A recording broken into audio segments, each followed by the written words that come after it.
কড়াকড়িভাবে যদি নিরাপত্তা এবং গণনা কেন্দ্রে কোনো রকম মেশিনে এদিক উদিক না হয়, এসব যা সোশ্যাল মিডিয়ায় দেখায় যেসব যদি খবর না পাওয়া যায়, এবং গণনার দিনে কোনো রকম যদি জুলুম করে কাউকে বার না করে দেওয়া হয়, নিরাপত্তা দিয়ে সার্টিফিকেট নিয়ে আসবে, এই মন মানসিকতার ব্যবস্থা যদি নির্বাচন কমিশনার তৈরি করে, তাহলে আমি বলছি একাধিক ডবল ডিজিটের ওপরে সিট পাবে। মানুষকে একটাই কথা বলবো, ভোটটা হলো উৎসব, উৎসবের মিজাজে নেন।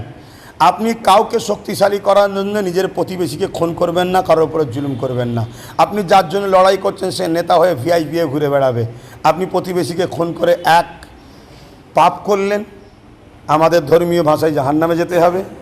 একটা প্রতিবেশীর কাউকে মেরে দিলেন, তার পরিবারটা ধ্বংস হয়ে যাচ্ছে, আপনাকে অভিশাপ দেবে। তাই মারামারি নয়, খুনোখুনি নয়, উৎসব। আপনি উৎসবের মিজাজে যান, সবাই যাবে ভোট দিতে, কেউ কাউকে রুখবে না, চমকাবে, ধমকাবে না। যে যার পছন্দ তাকে ভোট দেবে, এটা হচ্ছে সংবিধানের কথা। আমার যদি কেউ বিরুদ্ধ ভোট দিতে যায়, তারও অধিকার আছে আমার বিরুদ্ধে ভোট দিবার। ইনশাল্লাহ ইনশাল্লাহ ইনশাল্লাহ নওশাদের সাথে একা ছিল, এবারে অনেকে ওর সাথে যাবে, অনেকে ওর সাথে যাবে। এটা আমি ধন্যবাদ জানাবো ভাঙড়ের মানুষকে। আমি কয়েকদিন ভাঙড়ে গেছিলাম, দেখলাম। আমি আমার প্রোগ্রামে, আমার যে প্রোগ্রাম এবং কথাবার্তা বলে, আর আমার তো এমনি আগাগোড়ায় একটা টিম আছে প্রতিটা গ্রামে আহলে সুন্নাতুল জামাতে, তাদের থেকেও যে সার্ভে নিয়েছি, নিয়ে যেটা দেখলাম, আলহামদুলিল্লাহ আল্লাহর দয়াতে অনেক বড় ভোটে জিতবে। এবং প্রথম 2021-এ নওশাদ ছিল একদম নতুন, আর আমিও ছিলাম রাজনীতিতেও নতুন। তাই আমার অমুসলিম ভাইয়েরা কি হবে না হবে, অমুসলিম ভাইদের কিন্তু একটা গুণ কিন্তু আমি বারবার বলি, আজকেও বলছি, খুব ভালো।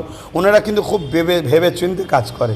প্রথমবারে কিন্তু খুব ভেবে চিনতেও, তারপরেও যাই হোক যত সামান্য নওশাদকে দিয়েছিল কেন, তারপরে ওর কথাবার্তা প্রচার দেখে, কিন্তু এই যে 5 বছরে ওর অ্যাক্টিভিটি, সেটা দেখে আজকে মানে সর্ব জায়গায় পুরো বাংলা জুড়ে অমুসলিম ভাইয়েরা যেভাবে নওশাদের পাশে এসে দাঁড়িয়েছে, এটা দিদিমুদি বিজেপির বিজেমূলের বড় ভয়ের একটা। উনি যে বলেছে টিএমসি যারা করেছে চুরি, ছ্যাঁচেরা চোরের কথা জিজ্ঞেস করছে, একদম মানে কি বলবো, একদম ওই সব প্রশ্ন করে ছ্যাঁচেরা লোক। একদম ও নিজে মুখে কতকে বলেছে, হ্যাঁ চোরকে চোর বলবো না, কয়লা চোর, হ্যান চোর, বাড়ি চোর, কি বুঝে টিএমসি কথা চুরি করতে গেছে চোর। হ্যাঁ, এই অভিষেক মমতা এদের কথা জিজ্ঞেস করুন, এরা চোর ছাঁচেরা হলো, এদের একটা কোয়ালিটি তবু জাত আছে, একটা ভিআইপি মানে যেটা জায়গায় আছে। হ্যাঁ, অভিষেক যেটা বলছে আমিও দেখলাম যে নওশাদ কি বলে ওই নাম যেন, আরে টাকলাটার নাম, হ্যাঁ অমিত শাহ পুলিশ নিয়ে ঘুরছে। আরে অমিত শাহ পুলিশ নয়, ভারতবর্ষের পুলিশ, রাজ্য পুলিশ, টিএমসির নয়, পশ্চিমবাংলার পুলিশ। তাহলে তোমরা দুজন ভাগ করে নিচ্ছ, হ্যাঁ, আর আমরা সব বানে ভেসে এসছি। তাহলে অমিত শাহর পুলিশ হয়ে গেল ওটা, আর এটা দিদির পুলিশ হয়ে গেল। এই যে পুলিশকে বিভিন্ন রাজনীতির সঙ্গে জড়িয়ে দেওয়া, এটা হচ্ছে সংবিধান বিরোধী, সমাজ বিরোধী, দেশ বিরোধী কথা, নম্বর 1। নম্বর 2, নওশাদ সিদ্দিকীকে অমিত শাহর পুলিশ নিয়ে ঘরে নে। নওশাদ সিদ্দিকী প্রথম রাজ্য সরকারকে চিঠি দিয়েছে যে আপনি রাজ্যের বর্তমান অধীনে আছে, প্রশাসনের দায়িত্ব আপনার হাতে। এর আগে বামের হাতে ছিল, তার আগে কংগ্রেসে ছিল। পুলিশ কিন্তু পুলিশই আছে, সরকার চেঞ্জ হচ্ছে, পুলিশ চেঞ্জ হয়নি।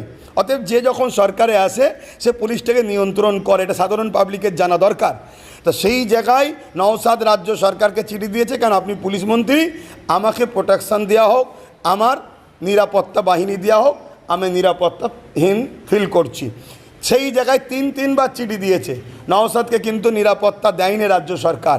দ্বিতীয় নম্বর, তখন নওশাদ কী করেছে, স্পিকারকে চিঠি দিয়েছে। স্পিকার মহোদয় তিনিও কিন্তু নওশাদকে প্রোটেকশান দেয়নি। তখন নওশাদ তার লয়ারকে দিয়ে তখন সে হাইকোর্টে কেস করেছে, এবং এইসব কাগজপত্রগুলো জমা দিয়েছে। হাইকোর্টে যখন কেস করেছে, হাইকোর্টে কেস করার পর হাইকোর্টের আইনি ধাক্কায় তখন সিআরপিএফ যে জওয়ান যে ইউনিট আছে, সেই ইউনিটের হেডকে চিঠি করেছে যে এই নওশাদকে তার পরিস্থিতি যতটা প্রয়োজন সেই মতো করে তাকে সিকিউরিটি দেওয়া হোক। অতএব যে সিকিউরিটিটা দিয়েছে এটা অমিত শাহ দেয়নি। প্রশাসন অমিত শাহর বাবা কালী সম্পদ নয়, আর প্রশাসন দিদিমণিরও বাবা কালী সম্পদ নয়, ওটা দেশের সম্পদ, আমাদের জনগণের টাকায় চলে। তখন হাইকোর্ট তিনাকে দিয়েছে সিকিউরিটি, তাহলে হাইকোর্টের সিকিউরিটি ঘুরছে। কিন্তু আমি যেটা বলবো, ওই মমতা ব্যানার্জি, আপনারা জানেন কি জানি না, জনগণকে জানাচ্ছি, আসামে সিট দিয়েছে 28টা থেকে 30টা। আসামে কোন জায়গায় সিট দিয়েছে?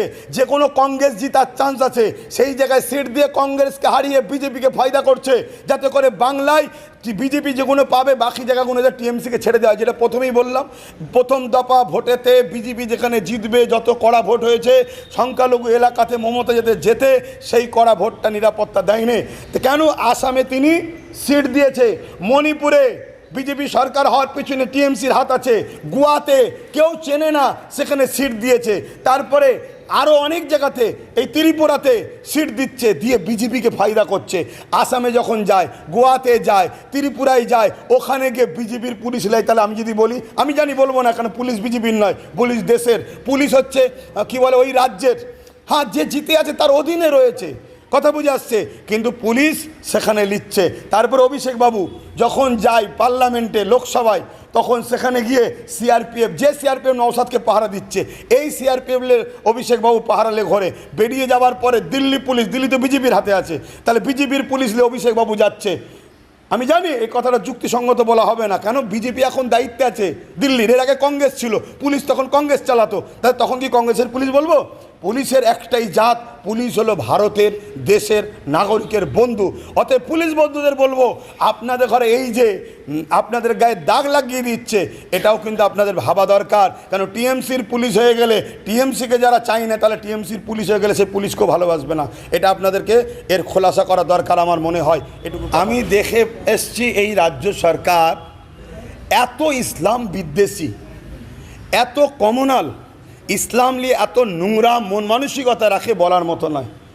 যেমন মসজিদের ইমামরা নাকি উস্কানিমূলক বক্তব্য দেয়, এইটা বলার পরে আমি বলছি দেখবেন মসজিদের সিসি ক্যামেরার ব্যবস্থা করবে দেবে। এটা হচ্ছে প্ল্যান, বলে দাও আমি রাস্তা করে দেবো, আর বিজেপি ওই রাস্তা দিয়ে আসবে। দ্বিতীয় নম্বর কথা, মাদ্রাসার বাচ্চাদেরকে মিড ডে মিল দেবো না, রাস্তার কুকুরের বাচ্চাকে মিড ডে মিল খাওয়াবো। মাদ্রাসার বাচ্চাকে কুকুরের বাচ্চার সঙ্গে তুলনা করছে, ওই জন্য আরও কুকুরের বাচ্চাকে খাওয়াবে বলছে। 3 নম্বর কথা, ওয়াকাবলি আন্দোলন করাতে এত রেগে গেল, বললো সব থেকে বড় দুশ্মন আমি হব।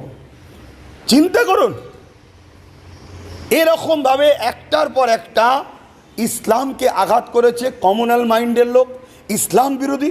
তাই আজকে হজের মতো পবিত্র, যেখানে হজ করে এলে হাদিস পাকে আছে বেগুনা হয়ে যায়, যেমন বাচ্চারা সন্তানরা আসে কোনো গোনা থাকে না, ওরকম বেগুনা হয়ে যায়।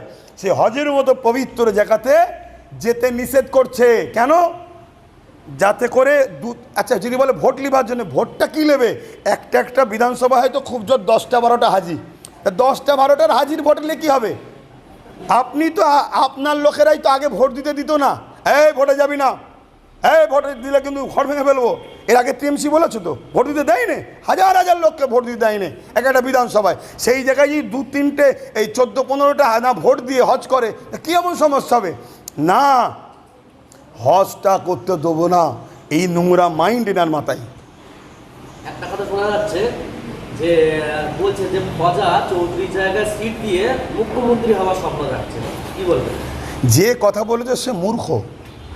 কেন মমতাই একসময় একটা জিতেছিল, বামফ্রন্টও একসময় একটা জিতেছিল, কংগ্রেসও একসময় একটা জিতেছিল, পরবর্তীতে তারা 2-3টে পেয়েছে, তারপরে একদিন 10টা-15টা-20টা পেয়েছে, একদিন তারা ক্ষমতায় এসছে। রাজনীতির অঙ্ক হচ্ছে এইটা, প্রথমে অল্প হয়, তারপর 8টু হয়, তারপর 8টু হয়, তারপর 8টু হয়। অ্যাকচুয়ালি ব্যাপারটা হচ্ছে আমরা যখন 200 জায়গায় দেবো, এই যে ক্রিটিসাইজ করছে, এই জানুয়ারি তখন বলবে যে বিজেপিকে সুবিধা করার জন্য দিচ্ছে। আর দ্বিতীয় নম্বর কথা হচ্ছে, আমরা 30 জায়গায় দিয়েছি কি 31 জায়গায় দিয়েছি, কিন্তু আমাদের বন্ধুরা দিয়েছে তো বাকি সব জায়গায়, যাদের সঙ্গে আমাদের সিট সমঝোতা হয়েছে। বামেরা তো দিয়েছে সব জায়গায়, তাহলে 294 জায়গায় তো বাম আইএসএফ দিয়েছে, তাহলে 30 জায়গায় বলছেন কেন আপনি? শুধু কথা বুঝে আসছে। তারপরও আইএসএফকে নিয়ে যখন প্রশ্ন উঠছে, আইএসএফ এইভাবে আস্তে আস্তে সব দল ওঠে, আইএসএফ আস্তে আস্তে উঠছে। এ জানোয়ারদের আখলাক চরিত্রটা এমন, এরা কিছু যখন নিজেরা পারে না তখন নোংরা ক্রিটিসাইজ করে। আজকে 30 জায়গায় দিয়েছি বলছে 30 জায়গায় মুখ্যমন্ত্রী হবে, আবার কালকে যখন 200 জায়গায় দেবো তখন বলবে 200 জায়গায় ভোট কেটে বিজেপিকে সুবিধা করছে। এ জানোয়ারদের এছাড়া অন্য কোনো কাজ নেই। এক। দ্বিতীয় নম্বর কথা হচ্ছে, আপনারা জানেন কি জানি না, সংসদীয় রাজনীতিতে অনেক সময় 3টে-4টে এমএলএ পেয়েও মুখ্যমন্ত্রী হয়ে গেছে। যেমন কেরলে থাঙ্গার পরিবার বলে একটা আলে রসুলের পরিবার আছে, তেনারা একবার 7টা সিট পেয়েছিলেন, 7টা সিট পেয়ে কেরলে বাম কংগ্রেস ওই 7টা সিটের কমের জন্য সরকার করতে পারছিল না, বলেছিল আমাদেরকে যে সিএম দেবে আমরা তাকে সাপোর্ট করব। এই 7টা সিটে কেরলে সিএম হয়ে গেছে। এ মূর্খরা দেখুন যেভাবে প্রথম দফায় কড়াকড়ি ভোট যে জায়গায়গুলি হয়েছে, যদি সব জায়গাতে দ্বিতীয় দফায় কড়াকড়ি ভোট হয়, একদম মানুষ তার ভোট দেবে। একটাই কথা, কে কাকে দেবে সেটা মানুষ জানে। কড়াকড়িভাবে যদি নিরাপত্তা দিয়ে মানুষকে তার ভোট দিবার অধিকার দেওয়া হয় এবং গণনা কেন্দ্রে কোনো রকম মেশিনে ইদিক উদিক না হয়, এসব যা সোশ্যাল মিডিয়ায় দেখা যায় যেসব যদি খবর না পাওয়া যায়, এবং গণনার দিনে কোনো রকম যদি জুলুম করে কাউকে বার না করে দেওয়া হয়, নিরাপত্তা দিয়ে সার্টিফিকেট নিয়ে আসবে, এই মন মানসিকতার ব্যবস্থা যদি নির্বাচন কমিশনার তৈরি করে, তাহলে আমি বলছি একাধিক ডবল ডিজিটের ওপরে সিট পাবে, ডবল ডিজিট সিট পাবে। কয়েকদিন পরেই ভোট, বাংলা মানুষের উদ্দেশ্যে কি বার্তা দেবেন? মানুষকে একটাই কথা বলবো, ভোটটা হলো উৎসবের মিজাজে নেন। আপনি কাউকে শক্তিশালী করার জন্য নিজের প্রতিবেশীকে খুন করবেন না, কারোর উপরে জুলুম করবেন না। আপনি যার জন্য লড়াই করছেন সে নেতা হয়ে ভিআইপি ঘুরে বেড়াবে, আপনি প্রতিবেশীকে খুন করে এক পাপ করলেন, আমাদের ধর্মীয় ভাষায় জাহান্নামে যেতে হবে। একটা প্রতিবেশীর কাউকে মেরে দিলেন, তার পরিবারটা ধ্বংস যাচ্ছে, আপনাকে অভিশাপ দেবে। তাই মারামারি নয়, খুনোখুনি নয়, উৎসব। আপনি উৎসবের মিজাজে যান, সবাই যাবে ভোট দিতে, কেউ কাউকে রুখবে না, চমকাবে, ধমকাবে না, যে যার পছন্দ তাকে ভোট দেবে, এটা হচ্ছে সংবিধানের কথা। আমার যদি কেউ বিরুদ্ধ ভোট দিতে যায় তারও অধিকার আছে। ইনশাল্লাহ নওশাদের সাথে একা ছিল, এবারে অনেকে ওর সাথে যাবে, এটা আমি ধন্যবাদ জানাবো ভাঙড়ের মানুষকে। আমি কয়েকদিন ভাঙড়ে গেছিলাম, দেখলাম, আমি আমার প্রোগ্রামে আমার যে প্রোগ্রাম এবং কথাবার্তা বলে, আর আমার তো এমনি আগাগোড়ায় একটা টিম আছে প্রতিটা গ্রামে আহলে সুন্নাতুল জামাতে, তাদের থেকেও যে সার্ভে নিয়ে যেটা দেখলাম, আলহামদুলিল্লাহ আল্লাহর দয়াতে অনেক বড় ভোটে জিতবে। এবং প্রথম 2021-এ নওশাদ ছিল একদম নতুন, আর আমিও ছিলাম রাজনীতিতেও নতুন, তাই আমার অমুসলিম ভাইয়েরা কি হবে না হবে, অমুসলিম ভাইদের কিন্তু একটা গুণ কিন্তু আমি বারবার বলি, আজকেও বলছি, খুব ভালো। ওনারা কিন্তু খুব ভেবে চিন্তে কাজ করে।